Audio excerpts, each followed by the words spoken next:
रेशनच्या तांदूळाचे पापड आणि ते बी तिप्पट चौपट फुलतील मला वाटलंसुद्धा नव्हतं की इतके पापड फुलतील. मी तर अगोदरच तेल कमी घेतलं होतं. आणि आवाज पाहिला किती कुरकुरीत, कढईसुद्धा पुरली नाही आणि किती पारदर्शक पापड झाले, आर पार दिसतंय. तर मंडळी नमस्कार, मी ज्योती. तर इथं येणार राशनच्या तांदळाचं पीठ करून घेतलं. हे पीठ मी घरीच केलं. 2-3 पाण्यात स्वच्छ धुवून 2 तास भिजवले आणि फॅनच्या हवेला सुकवून नंतर गिरणीतनं दळून आणले. तर अर्धा किलो इतकं मी तांदळाचं पीठ करायसाठी घेतलेलं आहे आणि त्यात ना चवीपुरतं मीठ टाकलं अगोदर. आणि आता पापड खार घेतला. तर अर्धा किलोसाठी ना जो पोहे खाण्याचा चमचा असतो ना तो अर्धा चमचा घेतला. यापेक्षा जास्त जरी घेतला ना तर पापड ना लाल होतात, पांढरे होत नाही. आणि चिली फ्लेक्स टाकलं त्याच्यामध्ये. जर 1 किलो पीठ असेल तर पोहे खाण्याचा 1 चमचा पापड खार घ्यायचा. अर्धा किलो असेल तर अर्धा चमचाच घ्यायचा. आणि चिली फ्लेक्ससुद्धा मी अर्धा चमचाच घेतलेलं आहे. आणि थोडं थोडं पाणी टाकून त्याला एकजीव करायचा. जसं आपण डोश्याचं बेटर लावतो ना अगदी तसंच डोश्याच्या पिठासारखं पीठ तयार करून घ्यायचं आपल्याला. तर हे बघा, जसं आपण डोश्याचं पीठ करतो तसंच पीठ तयार झालं मंडळी. तुम्हाला जर यात ना जिरे किंवा तीळ टाकायची असली तर टाका. पण मी ना आत्तापर्यंत जे पापड केले ना तीळ टाकूनच केली. आणि आज ना तीळ नाही टाकली, मी चिली फ्लेक्स टाकलं त्याच्यामध्ये.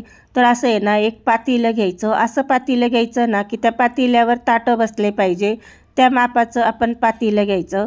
किंवा छोटं पातेलं असलं तर प्लेट पण घेऊ शकतात. पण मी हे मोठं पातेलं घेतलं आणि ताटंसुद्धा मोठेच आहे माझ्याकडं एकसारखे. तर काय केलं ना, ताटाला तेल तूप काहीच लावलेलं नाही आहे, ताटं एकदम कोरडे फटक आहे. तर 1 चमचा त्याच्यात पीठ टाकलं आणि फक्त असं ताट फिरवलं. असं ताट फिरवून ते पापड आपण पसरवून घेतला आणि उकळत्या पाण्यावर ते ताट आपण पालथं घातलं. तर बघा 1.5 मिनिटानंतर बरोबर पापड तयार होतो. तोपर्यंत मी दुसरंही ताट लावून घेतलं. पण उकळत्या पाण्यावरती ताट आपल्याला पालथं घालायचं, तेव्हा लगेच पापड तयार होतो. नाहीतर पाणी थंड असलं ना तर काय होतं ना, पापडाचं जे पीठ आहे ना त्याचे थेंब थेंब पातेल्यात पडतात. त्यासाठी उकळत्या पाण्यावरच आपल्याला ताट पालथं घालायचं आहे. आणि इथं ना एक परात घेतली. परातीत भरपूर असं थंड पाणी घेतलं आहे, जे आपलं पाणी असतं साधं ते पाणी घेतलं. आणि भरपूर पाणी टाकायचं त्याच्यावर. पापड गरम असतो, ताट गरम असतं.